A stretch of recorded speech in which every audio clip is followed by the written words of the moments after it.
Alright, hello and welcome to yet another No Name MAME game. Today's No Name MAME game is Endless Walls of Static.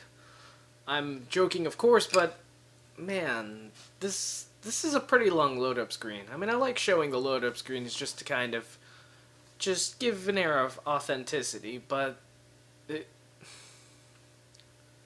pretty long. Although I guess if you could like focus hard enough, you could just zone out and see an endless amber waves of grain. And today's No Name MAME game is, of course, Wardner by Taito, 1987. Let's go right in. Quick little naming. Gotta love the terrible speech synthesis. And I kind of love it. This weird hooded cloaked guy asks these two kids if they want to go on a, quote, Fantasia. And I mean, at first glance, sure, it's really easy to blame them. You're like, oh man, you stupid kids, you fell. I also like how he says poor little creatures. But I mean, think about it. They looked like they came from some sort of paradise, so they're probably pretty bored. Why wouldn't they go on a Fantasia with some hooded guy? What do they have to lose? Eternal boredom? So, the first button is fire. He shoots a sad little fireball. Second button is jump. No third, no fourth, and let's jump on. It looks pretty spiky just to be jumping on, but also I feel like this is backwards from most arcade games where they use like first button to jump and second button to toss fire, but not a. Whoa, there was lava down there. I kind of love it. It's like just casual lava hanging out. A lot of games were privy, but like a lot of games had that back in the day. Just weird environmental hazards, just hanging out, no real reason. Also, it happened like a minute ago, but I just like fireballed the hooded weird guy. Just like doesn't even mean anything. Actually, it kind of begs the question, though. I mean, if I could just, like, destroy the guy without even thinking, really, then why couldn't our main character, like, take care of him back there? I mean, pretty soon we're gonna get to enemies that take 2 hits. I don't know, that just always annoyed me as a kid, playing video games. Like, enemies that took 2 hits, when you've got this, like, one-hit destroyer. Because with the one-hit destruction thing, you can just, like, tear through people. Oh, continue function. Those were kind of rare back in the day. Although 87, that's kind of starting to be the time when you really start with modern arcade game conventions. So that might actually be one of the first few games with continue function. So like I was saying, with the 2 hits, I mean, then with the 1 hits, you can just like mow through enemies and like destroy them with reckless abandon. But then the 2 hits comes. Oh, come on, I was good for it. But then the 2 hits comes, and then everything starts getting slow and not even cool. Oh yeah, so a weird thing about like continues are like when they continue right back at where you left off. So if you really want to, you could just kind of credit feed. And I'd imagine that's led to some sort of controversy back in the day where it's like, does it really mean anything if you really just credit feed your way through a game? Granted, back in the day it would have been more impressive because you would be using real, actual quarters. But, I don't know, it's kind of interesting.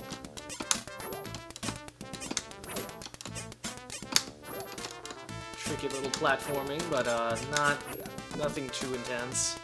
They saved the, hard stuff for the next level. Those helpful owls. Those unhelpful thunderclouds. Although that does remind me of the, semi-secret thundercloud weapon that you can get in a Metal Slug 3. Yeah. If you rescue the, oh, okay. I was about to say, just as my weapon gets upgraded, I get trapped and die, but nope. I will admit, this game is pretty intuitive for being, just some puzzle game. I mean, not all platformers necessarily have to be this intuitive, this obvious as to what to do next. I think also just that it's so basic, so sparse in its design, that really helps it. I'll get there. I just have to remember which one is fire and which one isn't. Oh, cool. So I kept my magic power-up. And patience, not my strong suit. But if you look down at the bottom, evidently he powers himself up by... Now he can shoot 2 fireballs at once. Which might sound trivial, but actually kind of cool, I guess.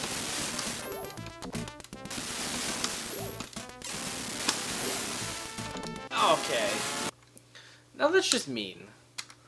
I highly doubt you can climb up all the way to the top of that, but let's find out. No, didn't think so. So the trick is to anticipate.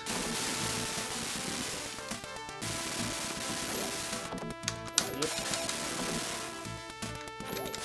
I don't know, timings of those sort of things are always weird. And this doesn't really count as the inevitable 2-hits boss, just because he's a boss. You're 2-hits enemy, this guy's a boss. Although, I've gotta say, one of the wussier bosses I've seen, he didn't even do anything, he just hung out. He's like, hey, nice to meet you. Not even gonna do anything. Oh, nice. What? Hey, that's not good. How much gold do I have? Oh, I hate that. You go to a shop and a mystery clock.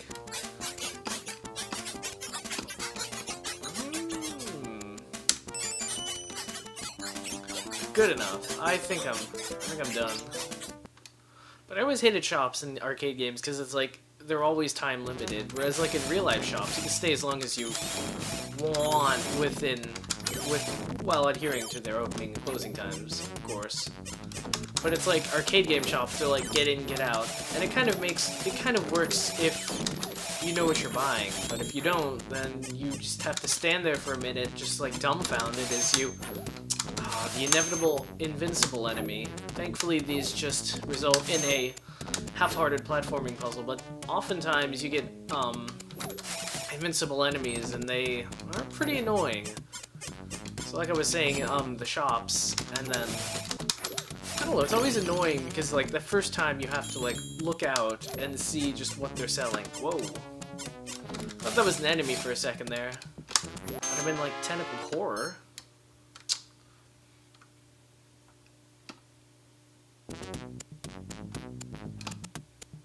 Oh, did it? I continued past it. That's pretty great.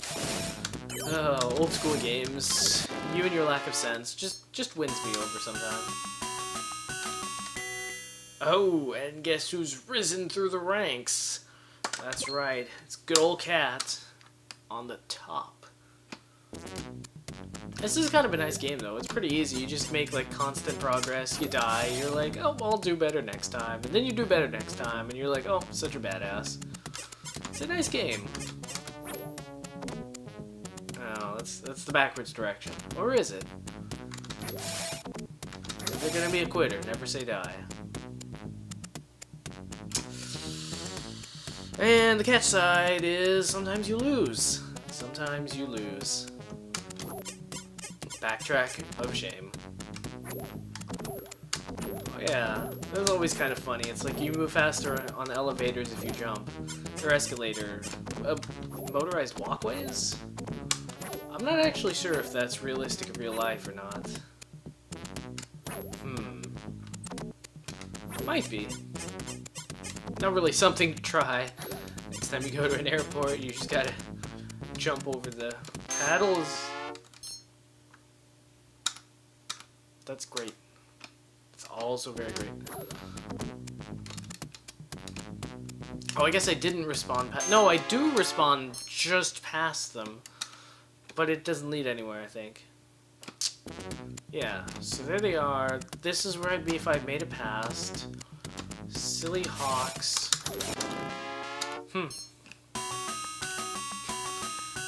And game over already.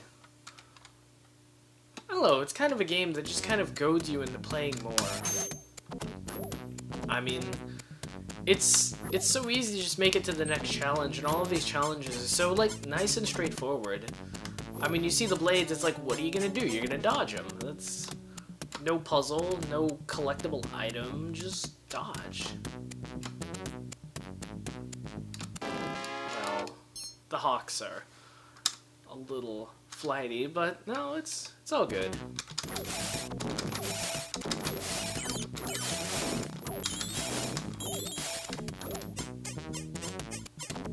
And it's also kind of got a rockin' groove in music.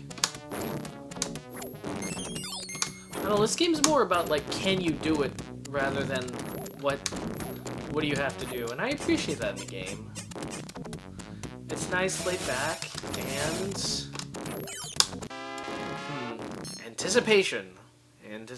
But it's a nice, cool game. Unfortunately, we're, like, entering that borderline territory where you just see me do, like, the same 2 or 3 things, and you kind of ask yourself, will he make it through? And then you start asking yourself, do I really care? That's not a very good place to be as an audience member. So I'll consider making it through. Oh gosh, anticipation. Oh cool, he's got a nice mid-air, oh god no jump. It's not something you need all the time, but when you need it, you need it. So I'm pretty sure we can see where this game is going. It's gonna ramp up its difficulty until we start getting to level 2. And then you, fight your way through, and then you make it to the princess, and you save her, I guess? Or maybe you pawn her off? I'm not really sure. It's a golden opportunity. But that was Wardner, and a nice, refreshing, straightforward arcade platformer. Pretty cool. Well, I don't know. I mean, I don't sound very excited or anything, but I really do appreciate this nice, straightforward platformer. I mean, it makes one heck of a break from, like, weird 81 shoot-em-ups.